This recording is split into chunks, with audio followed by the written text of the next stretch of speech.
முதுகு குனிஞ்சு நிமிர முடியல, இறுக்கமாக இருக்குது, தோள்பட்டை இறுக்கமாக இருக்குது, பாடியை திருப்ப முடியல, ஸ்டிஃபாக இருக்குது, என்னோடய மசில்ஸ்லாம் அதிகமான காட்டுறோம். இப்போ அவங்களுக்குலாம் என்ன ஆயிரும், அப்படியே அந்த இடத்துல அமுக்கணும்னா உட்காந்தாங்கன்னா எந்திரிச்சாங்கன்னா பின்னாடி ஒருத்தவங்க தொட்டு கூப்பிட்டா பாருங்களேன். இப்படி உடம்புல எந்த இடத்துல அழுத்தினாலும் ஏப்பம் வருதுங்களா, உங்களுக்கு அபான வாயுவாக பிரிய வேண்டிய காற்று உடம்புக்குள்ளேயே வந்து தேங்க ஆரம்பிச்சிருச்சு.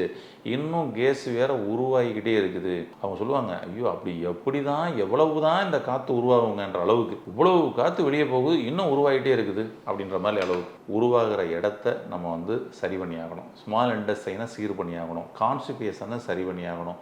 அப்போ தான் இந்த கேஸ் ஃபார்ம் ஆகிறத நம்ம வந்து தடுக்க முடியும். அப்போ தான் இதற்கு வந்து முழு நிரந்தர தீர்வாக இருக்குதுங்க.